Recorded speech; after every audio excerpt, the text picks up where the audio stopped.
Okay, welcome everyone. My name is Carissa Inglis. I'm the Service Support Manager here at Queensland Foster and Kinship Care. I have with me Lauren and Ashley from the Department of Education, and they are here today to do a presentation to you around the importance of Kindy and Early Learning. We're really pleased to be partnering with the Department of Education in this really important area. We know that our children and young people in alternate care have some of the worst outcomes around the nation in terms of education. So it's so important that we are that we understand our children and young people's educational needs from an early point and that we're meeting those. I want to start by acknowledging the traditional owners of the land in which we're all meeting today and pay our respects to elders past, present and emerging, and recognise that the topic today is incredibly important for our Aboriginal and Torres Strait Islander children to get those early starts to their education and having been supported by carers, whether that be kinship carers or foster carers in their learning journey. So that's it for me today. I'm now going to hand it over to Lauren and Ashley. I do just want to quickly remind everyone that this recording is, this webinar is being recorded, and our intention is to put that on our website at QFKC. So what is really important is that we recognise the confidentiality provisions under the Act in which we're all working, and ensure that if you are asking questions, which you're more than welcome to do, there will be a segment that enables you to ask questions, that you refrain from using any identifying information for children and young people that are in your care, so that we are able to put this incredible resource up on our website and ensure that people are able to use it that are not able to be here today. All right, well, I will leave it to Lauren and Ashley, and thank you. Thanks, Carissa. Hi, everyone, and thank you, Carissa, for the warm welcome. We're really excited to be here today and connecting with you all. And as Carissa said, my name's Lauren Wade. I'm the Acting Director in Metropolitan Region for Early Childhood Education and Care. And Ashley Stevens is our wonderful partnership facilitator, and she's in our neighbouring region in North Coast region. So we're excited that we've been able to share in a collaboration as well today. So I'm just going to share my screen so we can get everything up. And can you get that sound? Oh, thank you. Hang on, sorry everyone, and I just need to make sure we click to share the sound as well, otherwise you won't be able to hear our videos a bit later on. Beautiful.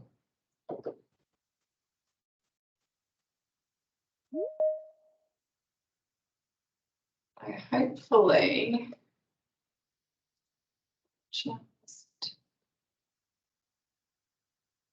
there we go. So welcome to the importance of Kindy and early learning, and we're really excited to share some of the wonderful work of and the wonderful early learning space with you today. So I know Carissa's already acknowledged country, but we at the Early Childhood Education and Care, we want to pay our respects to elders past, present and our emerging jargon, which is our little ones, and to ensure a stronger future for our nation. We recognise the importance of ensuring the traditions, law, songlines and the wonderful history of the oldest continuing culture in the world will be passed down through generations. We want to respectfully acknowledge any Aboriginal and Torres Strait Islander caretakers and country throughout Queensland, and we also want to extend this respect to any Aboriginal and Torres Strait Islander peoples that are in attendance today, and acknowledge as well any sickness or sorry business across our communities across the state. So particularly today, we wanted to just share a bit of a quick overview of what we're going to cover in this morning's session. We're going to look at the importance of early learning, talk about accessing Kindy and the importance of that. We're going to look at some early learning and intervention pathways as well. So exploring early childhood development programs, or you might know them as ECDPs, playgroups, and also support services that are there to support that early intervention for our children. We've also got a wonderful guest today, Cheryl, a foster carer, who's going to share her experiences of early learning for her foster child. So that'll be great to hear her voice. And then lastly, we will finish up with just talking about advocating for your foster child, and we'll open up any questions and answers that you might have as well. We'll also share a resource pack with you after the session as well, with some great resources that might support you in this space as well moving forward. So let's get started. So we wondered first in the chat box whether you could share just briefly why early learning for your foster child is important to you as a foster or kinship carer. So thinking about early learning and the wonderful value of kindergarten and those other early learning opportunities like ECDPs or going to playgroups, why is it important for you as a foster carer? And we'll see if we have anyone pop some things in the chat. Ash will just get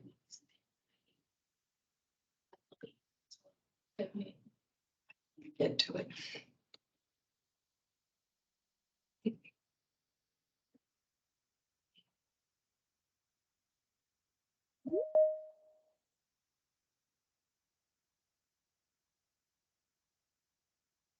So while people share in the chat box, we'll come back to that as well, as I might just start having a chat about why early learning matters, and we might just then come back to hearing why early learning is so important to you as a foster carer.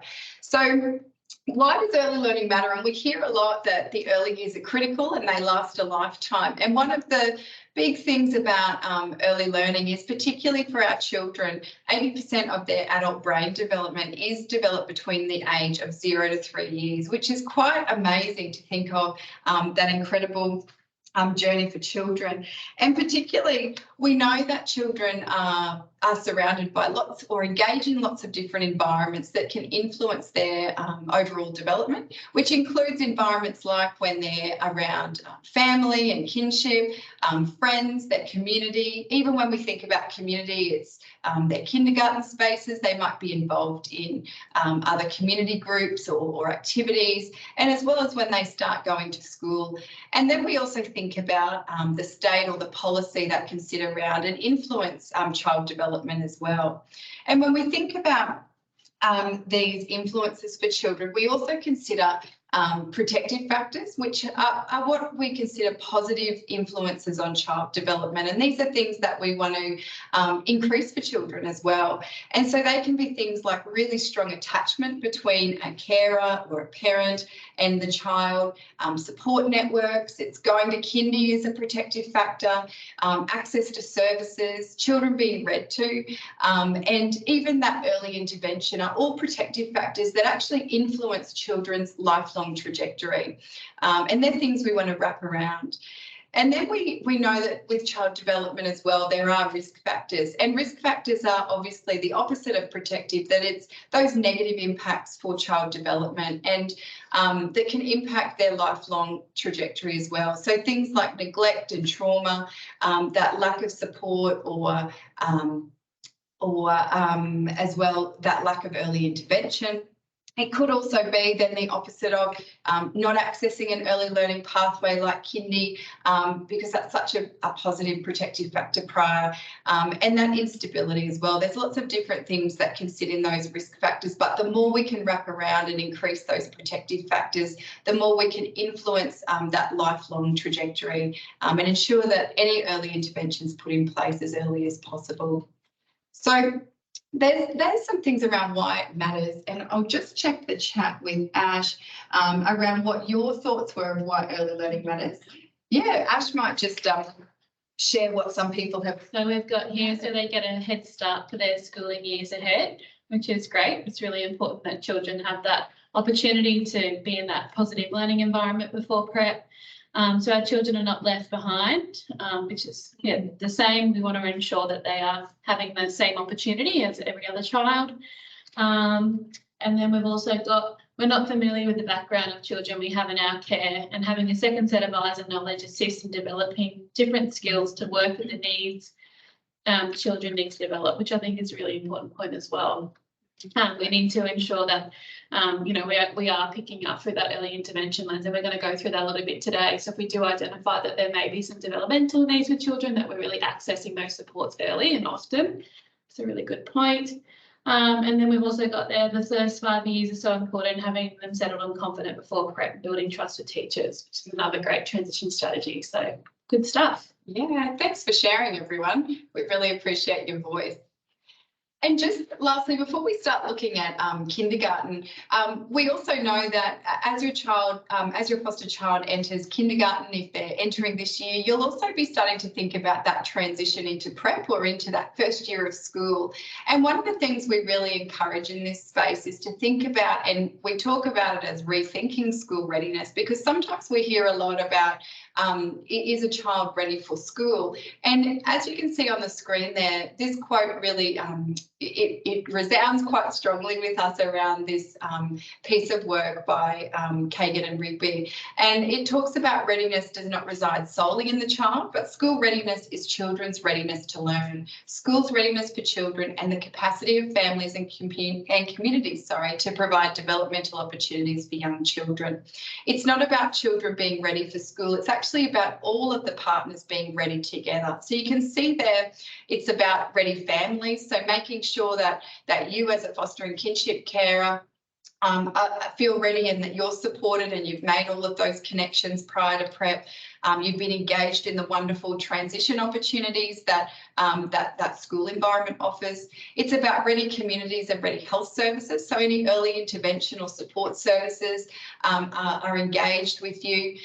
Ready early childhood services. So that's the kindy space where your foster child may be engaged in, that they're supporting that as well. And then the school is ready. And that's how we have ready children, is when everyone's working together. So we really encourage you, if your foster child is looking to start school next year, that you're starting to connect as well into the wonderful transition opportunities that are available at your enrolling school, and starting to think about that very soon. But we might also provide some other professional learning later this year around the transition to school space as well. So the importance of kindy, and this is, I suppose today we wanted to share a lot around kindergarten and those early learning pathways, and then future sessions we will start to look at that transition to school space. So kindergarten, or kindy, is a part-time educational program for children in that year prior to prep.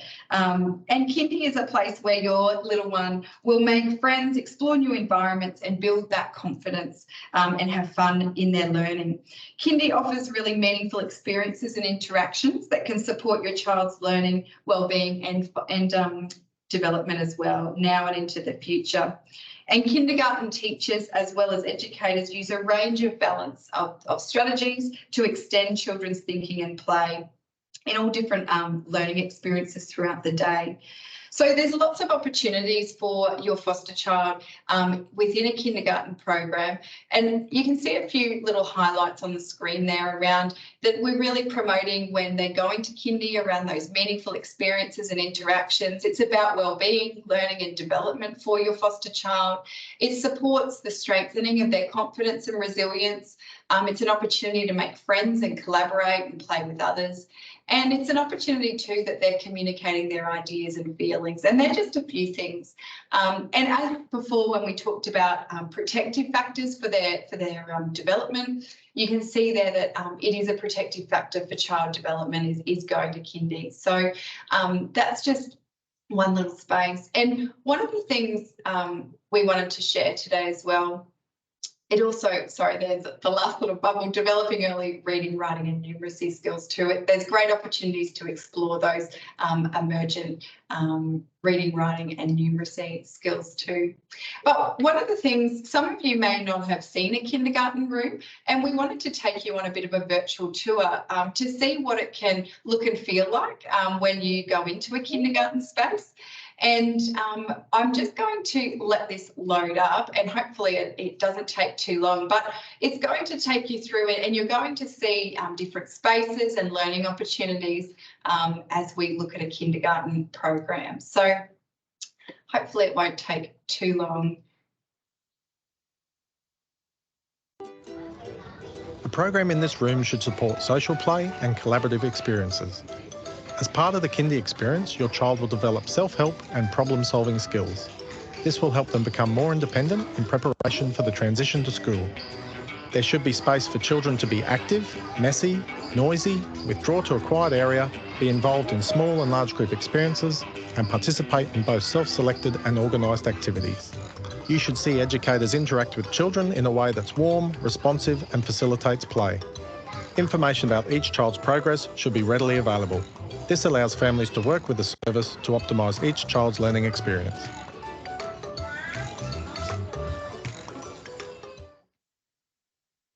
So if you haven't seen a kindergarten room, that's a really great, we'll actually send out, that's available on our website as well. But it's a great little video to just show you what a kindergarten space can look like. And we'll talk today too about how you can look for quality services as well, and what you can look for when you're trying to choose a kindergarten service. And you could hear some things in that video where you're seeing really warm interactions between educators and children, and that you can see their learning happening, and that it's documented as well.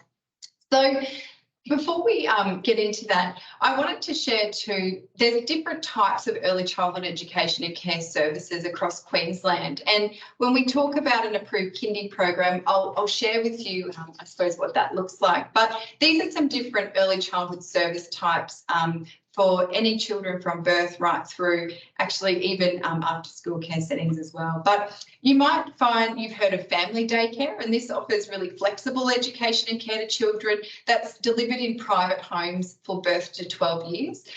And I just want to flag there that an approved kindergarten program isn't offered within a family daycare setting, but it's an opportunity to still be involved in that flexible education and care.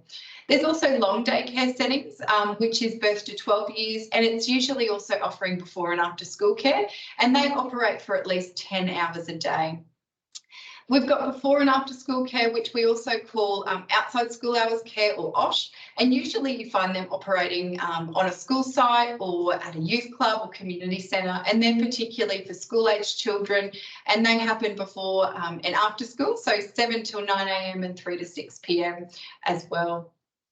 But then what we're talking about today is an approved kindergarten program. So this is, you'll see the big kindy tick on our screen there, and this shows you that it is a Queensland Government kindergarten approved program, and it meets our government guidelines. Kindy is a non-compulsory year, but it's offered in both kindergartens that could be, say, a community kindergarten, a long day care and limited hours care service for children in that year prior to prep. And it offers 15 hours per week for 40 weeks a year. And it is delivered by a qualified early childhood teacher. So we really encourage you to look for that kindergarten tick on the service. But particularly because we're talking to the whole of Queensland today, there's also kindergarten in rural and remote communities that we support as the Department of Education. So particularly state-delivered kindies for children that go to a state-delivered kindy. It's a program that's selected within a rural or remote community where there is a barrier to kindergarten, so there might not be a kindergarten service in close proximity. So a state-delivered kindy usually looks like it's delivered in a school, and it can be in a composite classroom, or it may not be, but it could be the kindy and prep children learning together in a state-delivered kindy model. There's also e-kindy, which is a comprehensive at-home kindergarten program for children in the year prior to prep who can't easily access a centre-based care because of their proximity. It could be that they're isolated, they've got a medical condition, or it could be too that the family has an itinerant lifestyle, so they're travelling a lot. So you can offer that, children can access that online. And e-kindy pods as well are a program in selected locations to allow children, e-kindy children, to socialise with their peers as well. So particularly if you are coming from us today in a rural or remote community, they are some opportunities that you could explore if there is, for example, a state-delivered kindy within your community. And then for any children that might be receiving treatment at particularly the Queensland Children's Hospital or the Mater Children's Private Brisbane Hospital, we also offer kindergarten in hospital settings as well. So there's lots of opportunities across the state to engage in an approved kindergarten program. So kindergarten, it is for all children in Queensland. They're eligible to attend an approved kindy program in the year prior to school, and that means that our child needs to be at least 4 years of age by the 30th of June in the year that they're enrolling. And you can see too that there is a great resource on the screen that we're going to give you that will just show you, it's a great little poster that we share with everyone, that if you're born in blue, school's for you, but if you're born in red, kindy instead. So just helping to identify if your foster child is ready for kindergarten or school. But as we talked about before, kindergarten is a play-based learning program, and it's delivered by a qualified early childhood teacher in line with our guidelines. And it's that 15 hours of engagement a week for 40 weeks a year. And we also deliver, it's aligned with our Queensland Kindergarten Learning Guideline, which is developed by our Queensland Curriculum and Assessment Authority as well. So, and then once again, looking for that kindergarten tick for an approved kindy program. So we just wondered in the chat box if you wanted to add, do you know if when your foster child starts kindergarten? And we wondered if you had connected with a local kindergarten already. So feel free to add that into the chat box, and we look forward to hearing if anyone has connected or their foster child might already be heading to a kindy already this year, which is excellent. So as you're adding that, I might just touch on, we talked before about looking for a quality kindergarten, and then some of you might have heard that the National Quality Standard has 7 quality areas that are important for better health and education outcomes for children. And the National Quality Standards, this is what early childhood education and care services are assessed and rated against. It's the quality framework, and the regulatory authority perform that assessment and rating. So you can see a really simple diagram there. There's 7 quality areas down the side, and services either gets assessed and rated against significant improvement required, working towards meeting, exceeding and excellent. And when you're looking for a quality service, we would really be looking for a service that is definitely meeting the quality standards or exceeding or excellent. I mean, excellent is very difficult to get, as I know Ash would know. They've got to do a special application for that. But really, when you're looking for a quality service, you want them to be meeting that national quality standard.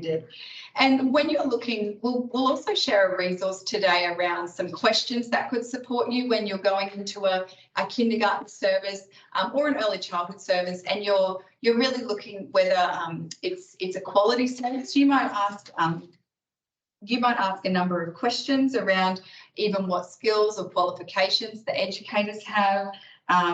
You might even ask about their quality rating to find out what that looks like. Asking about what ages they care for, and even what are some of their policies and procedures that they follow as well. But particularly too, when you're looking for a quality service, you can see down the side there's some considerations you can make as well. Firstly, around the atmosphere. So taking notice of the attitudes of the people who work there. Is it a safe and comfortable environment for children? You'll get a really good feel as you walk into a service, and we really encourage you to go and actually walk through and have a tour of the service to get that feeling as well. When you look at the space, you might see a variety of indoor or outdoor learning opportunities. You might look at the play spaces children can engage in, and whether that equipment is clean and well maintained. So starting to just think about those considerations for space. Thirdly, around the the educator relationships with children. So thinking about, looking if educators know the children's names, if they ask questions and respond to children in a warm way, and they might encourage children to ask questions and to think outside the box as well. So how are they engaging in their play as well? Then fourthly, the educators. So you can start to explore and ask around the educators' training, attitudes, their manner, and particularly looking even if children are engaging and learning in small groups where the educator is able to engage with them all intentionally as well. And lastly, around the educational program, you can look for activities and experiences that are offered to children. You might ask around the goals that children are working towards, or that your foster child is working towards.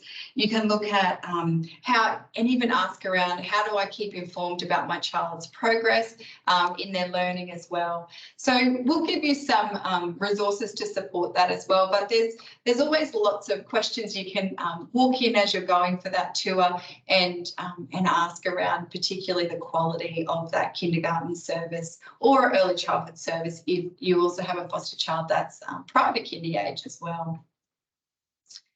Oh, Ash, have you got a few? Yeah, we've got lots of people that are engaging in kindy, which is great. I just wanted to touch on a question here from Tristan, saying that he believes, or they believe, I should say, that being in a culturally appropriate and educational program can be a big barrier within the educational system. I think that just kind of touches on the point that Lauren was just talking about before.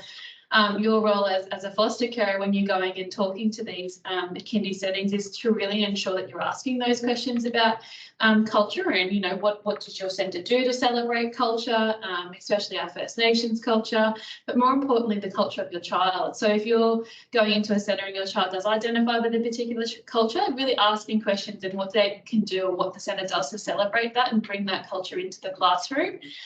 So you as a foster carer of the child, being a part of that particular culture, they're the expertise. So how do we ensure that they're celebrating that and bringing that into the classroom? So again, yeah, that is a great question to ask, and I think you really need to be ensuring that we're kind of, you know, advocating and, you know, being curious about whether or not that centre that you may be choosing does celebrate culture, because it is very important and it's a massive protective factor for our children. So great point to make. Thank you. I'm happy to kind of, there was lots of other people that said, that they're sending their child to kindy and fantastic. Have been since they're 40 months old, which is, it's good. Awesome. Thank you for sharing, everyone. And that's a great point around culture. Fantastic. So particularly if you haven't found a kindergarten, or you might even be connected with another foster carer or friend that you can support, there is our childcare finder on, you can see the website above, and we'll add that into the follow-up email as well. But this will help you. You can actually enter your address or a suburb, and you can find all of the early childhood education and care services, and you can actually put some filters on there to find the best service that can suit you, and it can let you know vacancies and also the age ranges and everything that is offered as well. So really encourage you to utilise that that search engine as well. And lastly, before I hand over to Ashley, I just wanted to share with you the Kindy for All funding. And some of you might have heard that this year, just in January, the Queensland government did announce their Kindy for All funding, which is aimed at providing cheaper kindergarten to many families, if not cheaper, free as well. So it could be either for kindergarten or a long daycare in regard to accessing that kindy program, to support any family. So you can see if a parent or carer answers any of the following questions, kindergarten should be free, which one of those is formal foster or kinship care arrangements. And there's also, we've got a little QR code there, and we'll also share that resource out with you afterwards, but this will take you to the kindergarten calculator as well. So if you weren't sure if your foster child was eligible for kindergarten, you can head there, and then you can also go into the Kindy Saver, which you can answer a few questions to see whether you would be eligible for free kindergarten or cheaper kindergarten. But everyone online today should definitely be eligible for free kindy, and you can take that along to the service. But as you're going to the kindergarten provider as well, we really encourage you, when looking at just the Kindy for All funding, you can be supported with answering or asking, these two questions to a provider. Particularly first if they have a qualified early childhood teacher, because that's one of the requirements for services to get the Kindergarten for All funding. And particularly that second question is, does your service provide that Kindy for All funding? So you can be assured that you can access that as well. So I'm going to hand over to Ashley now around sharing our early childhood development programs. Thanks, Lauren. So ECDP, some of you may not know what that stands for. So it's Early Childhood Development Program. So some of our state schools have an ECDP on site. We're going to send out a resource pack because I know that you guys are all spread out across Queensland and where you may be able to access an ECDP. They are for children that may have a suspected or that do have a diagnosed disability from birth to 5 years. So they're 1 day a week. They are a great opportunity for children that may have a suspected or have a disability to engage in that learning environment with educators that are skilled and have the capability to be able to support your child in their needs. But it's really important that that the child not only goes to an ECDP, but they do that dual placement. So they can also go to a kindergarten as well. And we encourage that. It's a great opportunity for the child also to get used to that kind of school environment, especially if they are of kindy age. So it's really important. It's important to note, so you don't have to have a diagnosed disability. It could be suspected. So you can go to the ECDP that's in your area and they can help support you with that. So they help support you get all the documentation and information together because it can be quite overwhelming. So the ECDP will support you to do that. Like I said before, it really does help support that transition to school.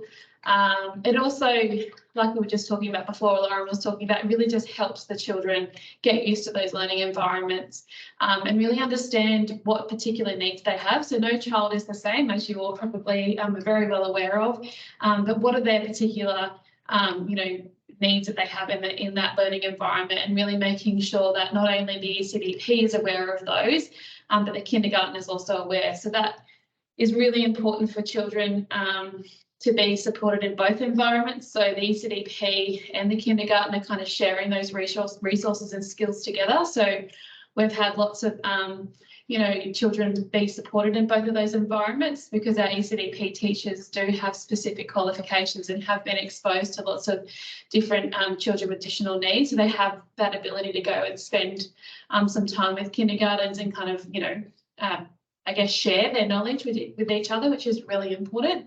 But most importantly, when they are transitioning to school as well, that knowledge is shared. So it's a really great opportunity if you do have a child in your care that may have a suspected disability or a diagnosed disability.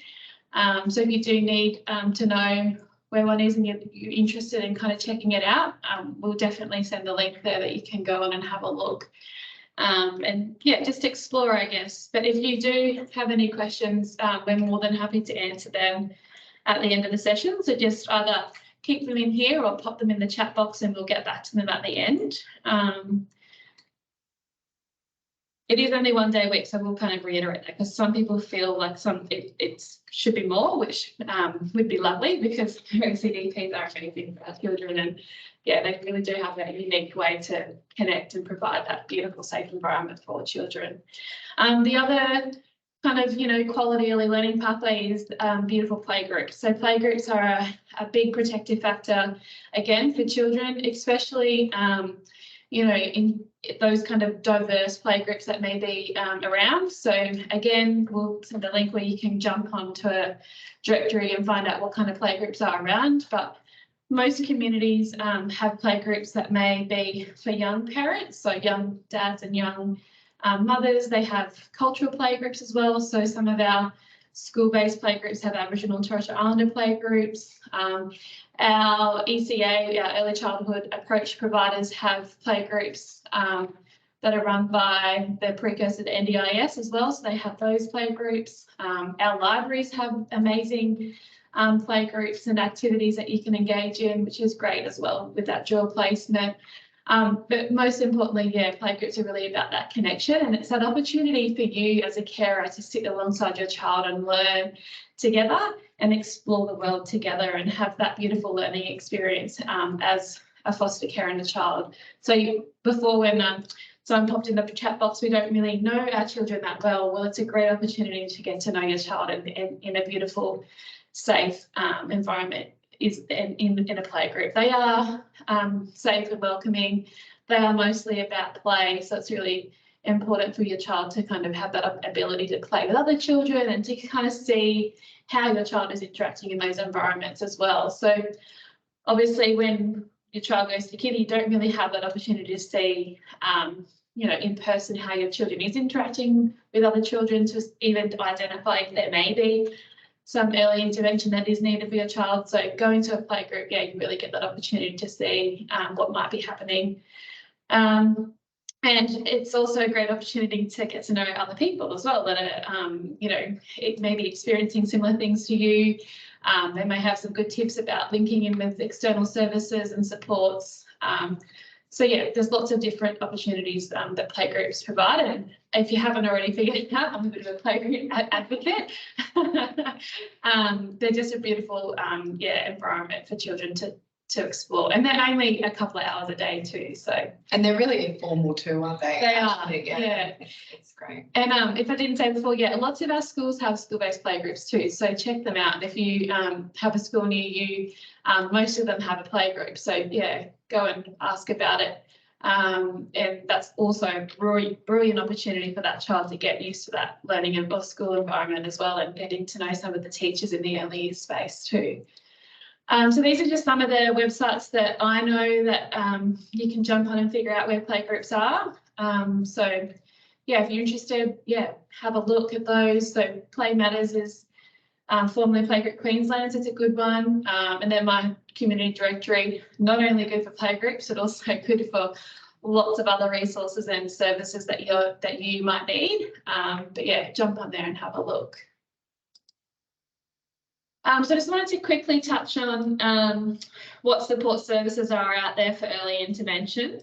So these are just some. I'm not saying that this is everything. Obviously, like I said before, every child is different, every child has different needs. But these are just some of the, I guess, supports that are out there for children that, and for yourself as well. It's not just for children, but for carers and for parents. To really look into the, I guess, support systems that are around in that early intervention. So we know that our first 1,000 days is the most important. So what are those kind of support services that can help support you with that? Family and Child Connect is a pretty good generic one. Family and Child Connect also have an identified version as well. So they have, in my region where I work, it's IUE or MAT6. So they are an identified organisation that support our Aboriginal and Torres Strait Islander children and families through connecting with whatever it might be that they need. It could be counselling, it could be mental health support, it could be emergency relief, it could be anything. So it kind of covers any kind of support need that you may have as a carer or that your child may need. The early childhood approach is the kind of cursor to NDIS. So they have an early childhood approach. So you can jump online there. These little bubbles will connect to the websites, and you can do an online referral form. So if you think or you suspect that your child that is in your care that may have a delay, then jump on there and get the support from their team. It's like anything in the service, community services sector, the earlier the better. So the earlier that we can identify that your child may have a developmental need, please jump on and check them out. Online referral form, it's really easy. You can even sit down and do it with your kindy teacher or anyone at daycare, or if you're an ECDP, they will also help you do this. But they can actually come out to your home and they provide all of that early intervention and support, and it's before your child gets a diagnosis. So it's in that stage. If any of you online have actually gone through that diagnosis journey, it can be really long, and you can be waiting a really long time to get appointments to see a paediatrician to get a diagnosis. So this program is all about supporting you while you're waiting and getting that diagnosis. And they have an amazing allied health team that can come out to your home and support you through that process. And most importantly, they don't just support you as a carer, they can also support your kindergarten as well, or your childcare setting, or your ECDP. So they can actually come out and support in the setting, which is amazing because, you know, our early childhood educators are incredible, but they're doing the best with what they know, and they're not OT speeches. They're not qualified in all of the minute that they need to be, but these guys are. So that kind of brokering that relationship is really important. Something that every child should do is getting a child health check. No matter if you may have a suspected delay or development delay, every child at all the important milestones, I think it's 6, 12, 18 months, 2.5, 3.5, 4.5 should have a health check. And that really is just a good indicator to see how your child is developing. And if they need to then refer to any of those other supports, they can help you do that. But yeah, we really try and promote health check, especially before you go to school, or your child goes to school, just to make sure that, like Lauren was saying before, when we talk about, you know, the school being ready for the child, well, they need to know exactly what they need to have in place for your child. So if you get a health check done, that really gives you that idea of what might need to be in place for that transition. So they're really important. We've really been trying to ensure that all our children have one done before they go to prep. There's some information there about service directories. Like I said before, my community directory is usually pretty good for playgroups, but Ask Is also a pretty good one. They're pretty easy to use, and they just give you a list of services that might be in your area. And then the last one that we're going to talk a little bit more about is early years places as well. But we'll go in depth about those in a minute. This is just a good resource if you, like myself, aren't an expert and aren't a child development specialist. You might not know, well, how do I know if my child is developing on track and in line with other children? And it's really important to note, though, that this is specifically for, you know, like a generic guideline. It's not for children that may have a diagnosis or disability. So don't think that every child needs to fit within these little boxes, but it's just a generic one for you as a foster carer to kind of, you know, ensure that your children are kind of hitting those milestones at the right kind of ages. And if you do a child health check, they'll do one of these, but in a beautiful in-depth kind of scenario through that real professional lens. I do, yeah, again, encourage you to do that. There's also another one there that I'm going to pop in the resource pack called Happy Birthday. It's a bit, it's a really lovely one, and it's not as, I guess, structured, but it goes through when my child turns 1, 2, up to 5. It's also a really good one. Early years places. So they're a really beautiful way for children to access an array of early childhood activities. They have mixture of programs. They have playgroups. They have some of them have early childhood and education settings. They have health services. So when I've been talking about those health checks, they actually have child health come out to some of their early years places and do the health checks there. And they have lots of family and parenting support as well. So they actually provide that kind of holistic support to you and your family and your child, and they come into your home, which is great. So we have 50 of these across Queensland. So again, we've got a resource in our pack there where you can go and suss out if there is one in your area. But yeah, they're a great opportunity to kind of support your child, and they go from usually 0 to 8 is their kind of age range. So it's really good in kind of supporting that transition to school. But again, it's kind of having those additional kind of supports around you and your child to kind of support you through those early years, which we know is really important. So we actually invest in these early years places, and the Queensland government do, and they're usually in kind of areas where we really know that there's children that are experiencing vulnerability, so they kind of are supporting children through those early years, and yeah, obviously supporting them to have a confident start to life. So yeah, if you don't know if there's one around you, yeah, I encourage you to check them out, even if it's just to go to one of their beautiful playgroups, because or the one that is in my area has some beautiful cultural playgroups as well, and they also host the early childhood approach, which is the precursor to NDIS playgroup in their setting too. But yeah, they have lots of other services coming in and out, and they're a good connection point. And we've just got a little video here if we have time to show you what an early years place looks like, in case you haven't been to one.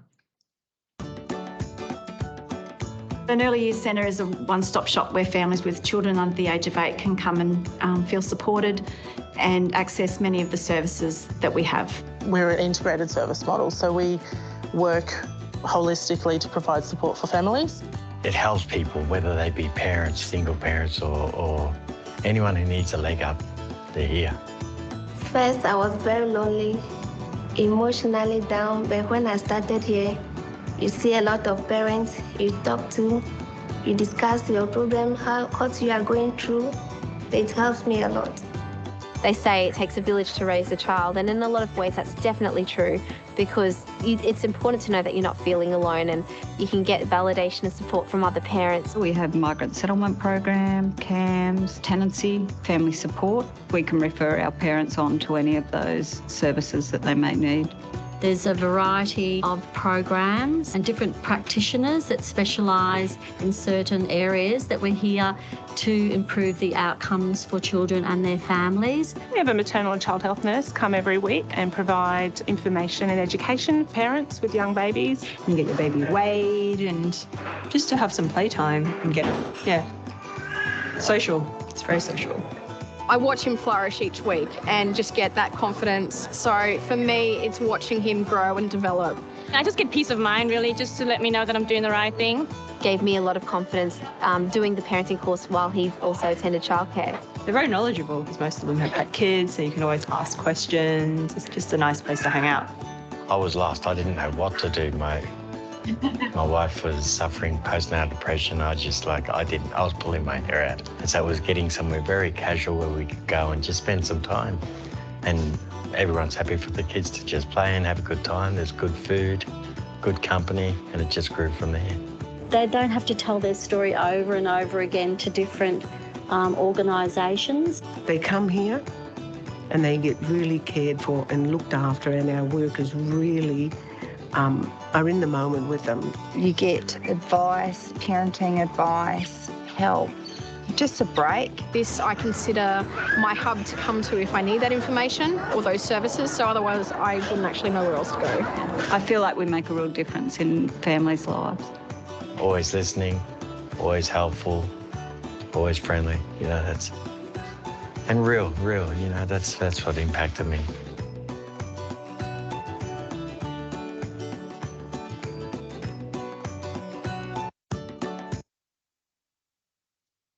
So we hope that was just a nice insight into early years places, and we'll definitely send you out the big list that exist all over Queensland, because we really encourage you to go and connect to your local early years place.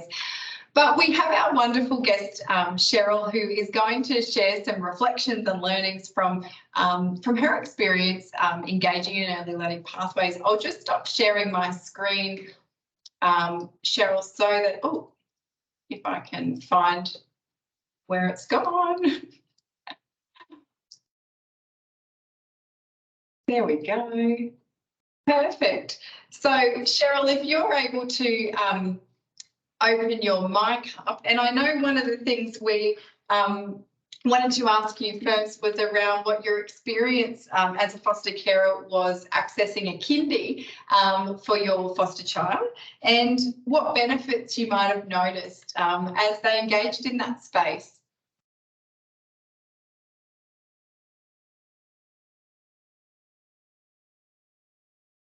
Are you able to turn your mic off?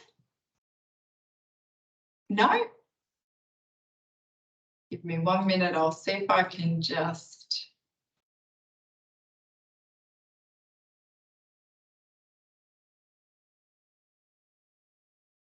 Have a go now. I've just hit another button. We'll see if you can open it.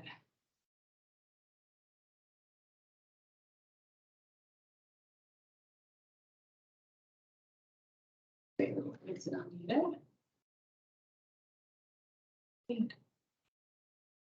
I've just enabled the microphones. This is Carissa. Cheryl, you should be able to use your microphone now. If you just tap the mic. Tap the mic again.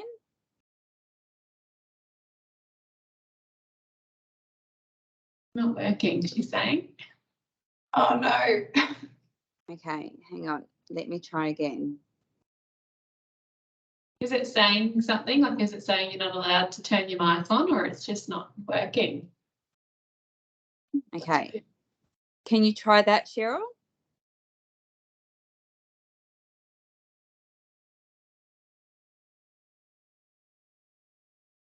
Because everyone should be able to do it now. Can someone else try their microphone and see if it works? Tristan, yep, I've just seen you take your microphone off. Can you talk? Sorry, yes. Yep, so Tristan's is working. So Cheryl, you should be able to do it because it's all been enabled. Tara is okay. Maybe if she goes out and comes back in again, it might work for her. Yeah. Better go. If anyone else wants to jump in. Oh, here she comes back. While we're waiting for Cheryl to open her mic up. Got it. Oh, got it. There you go. Yep. Sometimes it plays up, doesn't it? Oh, good. Well, welcome, Cheryl. Would you like to share some of your experiences for accessing a kindergarten that we were just talking about? Yeah. We have, well, I take high needs disabilities and medical. So I'm a big believer in the ECDP program, the kindy at the special school as well. My kids all went to Mount Omni, and then if they were high enough needs, they would go up to the school. So I had two at the school, and I got a littlie later on who went through the process of the ECDP, then kindy, then school, because you can go from the kindy into a pre-kindy class, which is what my kids did, and it made the world of difference. You know, getting them to actually play with children their own age and without the violence, without the, you know, the name calling, without all that sort of stuff. And the teachers are on the kids all the time, you know. Teachers are beautiful people. I never wanted them to leave the ECDP. And you've got to be a special sort of person to do that, because the kids were absolutely running riot. But they also helped us to find out where our children were in the school system. There is, I've forgotten the word. That's okay. There is paperwork that they can fill out, and you fill out some, they fill out some, and that's part of the process of figuring out where we go next. And then the teachers back then were just fantastic. You can actually find out what their IQ is, and even if you have a little bit of a disability, you can still attend the kindy at an ECDP. And I suggest it to everybody, because that gives them that kickstart into school. And so did your foster child, Cheryl, attend the ECDP as well as a kindergarten program? Yeah. We had fantastic. We had two little boys going to the ECDP, and then we introduced them into kindy at the same time. So they had certain days for pre-kindy and certain days for kindy. And once they found out that my young man was Indigenous, then they introduced a program for that. And I couldn't find a kindy that would actually take my kids on because of their high needs, and you know, they're not, to look at them, not disabled, but they're just high needs, you know, like all of our kids. And a lot of kindies said no. So the one I did find was the one at the Mater Hospital. They took her on. Yeah, fantastic. And they were fantastic. And she loved going there, and so did he. And then we went from there straight into school, which is, you know, they slotted into. They already had the thing how to play with the kids without hitting them, you know, so it was a big deal for them to learn boundaries at school as well, you know, when they. And did the ECDP and the kindy help with that transition to school as well? Did you do some transition experiences and things like that? Yeah. We did for the child that went on to the special school, we did, what do we call it? Buddies. Yep. So buddies that they took them around the school and, you know, showed them everything and introduced them to everybody. And usually the special schools are not huge classes and everybody knows everybody. Yeah. Even the teachers walk past, say, hi. And then that leads to, I'm not sure whether they have it now, but that leads to your out of school program for the school holidays and things. Yep. It was with Uniting Care back then. Not sure whether they still do it there, but they're actually going to a day program where there's kids like them, you know, actually going to a program where they get stirred every day, you know, because there is a lot of that happening with our kids that are disabled. So I have one that stood up in front of everybody and told them what she was and her pronouns and I don't know where that come from, but she was good. Beautiful. Yeah, exactly. And what about, do you have any advice you would give foster carers around early education and why it's important? I sure do. It's really important that you gauge some sort of semblance of where your child sits in the education system before they start school, because you've got to find a decent kindy that if you get a feeling from the teacher you're talking to, that's not good. You know, you've got to be able to work with these people and, you know, go to kindy and work with the teachers at the kindy. I've never come up against one that's not good, one that didn't want to help. But look for you can say no to everybody until you find the right one. But you find the one that you feel comfortable with and you know that your kids will feel comfortable with. Yeah. You know, it's all about the child at the end of the day, and the things that you can work on, the things like the delays and things like that. And they actually have, because it's attached to a special school, they have physio, OT and speech.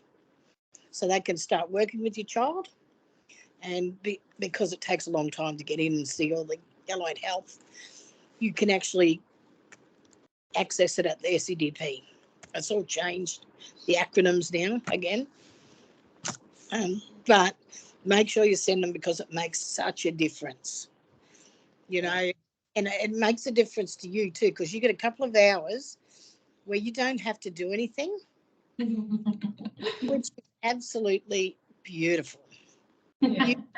You can sit there and the teachers are in charge. So, you know, but I would highly recommend pre-kindy and kindy, because they have at special schools the pre-kindy and then the kindy, the ECDP and then school. So my kids started there at 3 and worked their way through. One went to state school and the other went to the special school. It sounds like you had a lot of wraparound support, Cheryl, as well, in regard to any early intervention, plus you're engaged in, the ECDP as well as the kindy space that everyone had wrapped around before they got to school as well. Yeah, and I would suggest that you start getting all this paperwork together for your, so that it's all set up and it costs you nothing to go into kindy, because there is a lot of people out there that have paid and you don't get paid back. Yeah. So be sure where you're going, go in and talk to them. Say, you know, there's nothing for me to pay, is that right? And check with them. Yeah. Because otherwise you get a bill and you go, what? Yeah. But I would highly suggest that the kids start out at pre-kindy and kindy and at a special school, because they're not, the special school's different in that they're not being stirred, they're not being picked on, and no one's laughing at them, you know, so, and that makes them feel good. So they're starting to, you know, think, oh, I don't have to do that to get attention, you know, so you can go and watch the kindy or you can stay outside, you know, It's just a wonderful place. It is. You need to take the kids to it if you get a chance. And you were saying before, like you obviously went and engaged in kindergarten spaces and talked to educators around starting kindy with your foster child. So I think I heard loud and clear that it's great to go and talk and look at and feel that atmosphere of space and look at the quality of the service to make the best decision for you and your foster child. And make sure there's morning tea. Yes, that's a positive, isn't it? Is there any last words of wisdom, Cheryl, you'd like to share with the foster carers today? Don't give up. Keep going until you find the right thing. Yeah. The child will flourish. You know, so you can start working on all the behaviours and things like that, and you know that you've got support. They will help you. Yeah.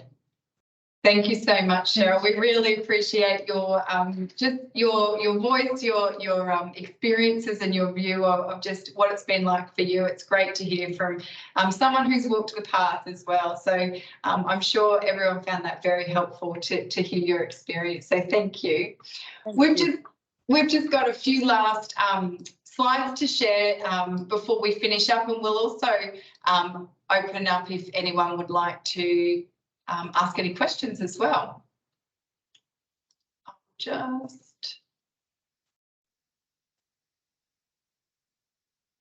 And I think it was really clear from when Cheryl was just sharing as well around advocating for your foster child, and particularly, you know, sometimes we are the voice for our foster children, your foster children around their needs, and advocacy is really about promoting and defending a person's rights, needs and interests, and you're speaking up for your foster child. So children often find it hard to speak up for their own rights and needs and interests, and sometimes we need someone to speak up for them as well. So you can be that. We really want to encourage you that you can be that advocate for your child, for your foster child, if you need, or if you think they're not accessing education on the same basis as their peers. And particularly too, if you think their needs aren't being met, we really encourage you to use your voice and make sure you're connecting with the right people and having those conversations.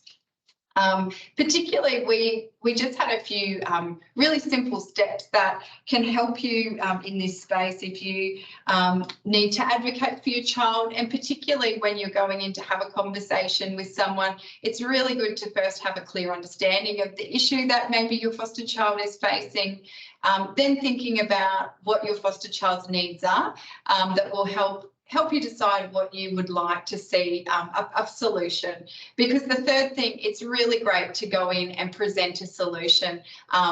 It's usually more effective, I suppose, taking that with you than just presenting the problem. It's great to have some next steps so that you're going in with, this is the problem that we're facing, but this is some solutions that we've thought about as well. So really important, some of those tips for advocating is really knowing your foster child's rights, staying calm, being as organised as you can, and seeking the support if it's needed as well. So we really encourage you to be that voice if you need to advocate for your foster child in their education as well. So lastly, we thought we would open up the chat box is open there. If anyone had any final questions that they would like to ask Ashley and myself, and if there's anything we can't or we can send you afterwards, we will as well. But feel free to add any questions into the chat box that you have around early learning and kindergarten, and that will be fantastic. So Ash will keep watching that chat box, and as they come through, we also will just add in into the chat box a I'll come back to that video. We'll also just add in the link to a survey. It's literally 2 minutes, and we'd really appreciate your feedback today so it can inform future sessions that we do for foster and kinship carers.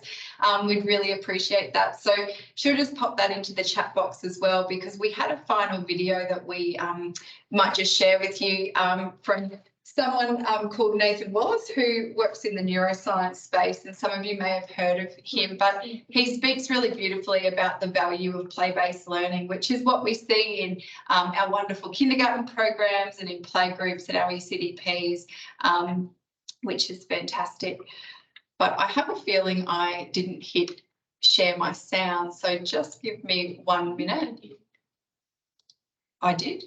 Yeah, I've just put the wrong link, so ignore that link. I don't know why I didn't. I'll just make sure I've clicked that.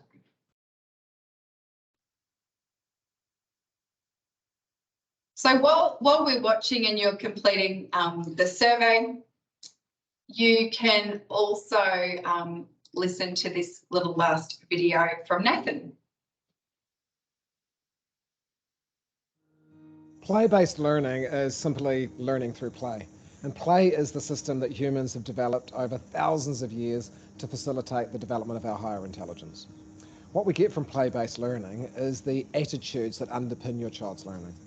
What really does predict your child's outcomes are their attitudes to learning, and that's where play-based learning is really brilliant. Now, the literature calls it dispositions, but it really just means how you feel about learning. Play is important for a child's general health and well-being simply because it teaches the child to be creative. And creativity is not just an add-on to our curriculum. Creativity is a big part of what makes you intelligent. Intelligence is essentially the ability to solve problems, and a creative thinker can keep generating solutions until they solve a problem. A black and white thinker tends to think there is one right answer. They give an answer. If it's not correct, they give up. So that black and white thinking is led by doing things in early childhood, like what colour is this, what number is this, rather than focusing on play.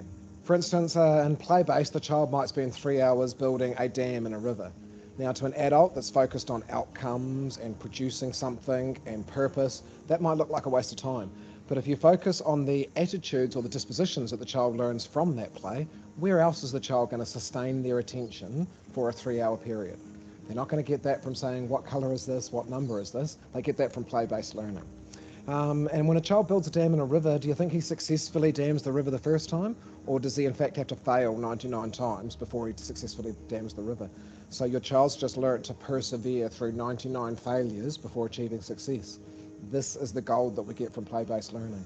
In fact, the more play your child has under 7 and the less structured learning there is, the better all their outcomes are. That may seem counterintuitive, but it's remembering it's not how early you learn the alphabet or to write your name that predicts your success as an adult. It's the amount of play that you have in your early childhood. So embrace play, whānau. For you as a parent, to get the best out of play with your child simply means getting down and playing with them. Don't worry if you don't think you know how to play. Luckily, you have an in-house expert called your child. They know how to play, so follow their lead. The best play is a result of you following the cues of the child. Children tend to know what they need for their development, and that will come out in their play. So follow their suggestion. Just get down and play. Trust your child. The other tip for parents is to use open-ended resources. No right and wrong answers. So things like building a hut in the lounge, using Play-Doh. Lego is actually the #1 toy supported by the literature for increasing intelligence, and that's because Lego is open-ended. Just like Play-Doh and building a hut, no right and wrong answer. So follow your child's lead and simply play.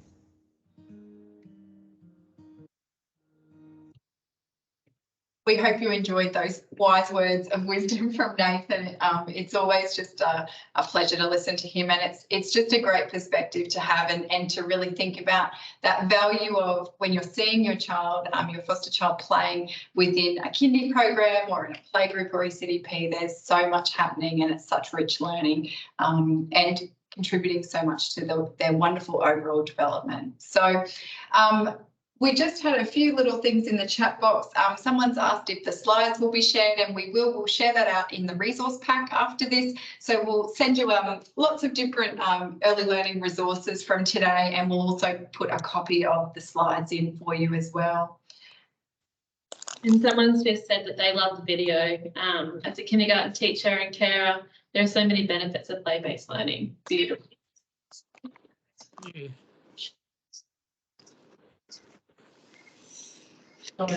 Oh, that's right. And if you need to contact us as well, we've got my contact details are there, or Ashley's as well, and Kylie. Ashley's about to go on leave, so in North Coast region, feel free to contact Kylie as well. But if we can help you out in any other ways, please reach out to us. And we really thank you for your attendance today and your contributions, and really encourage you, to engage in those early learning opportunities. There's lots of opportunities across our whole communities across Queensland. So, connecting. Thank you again, everyone, and we might see you again very soon. Thanks, everyone. Thanks, everyone. Bye.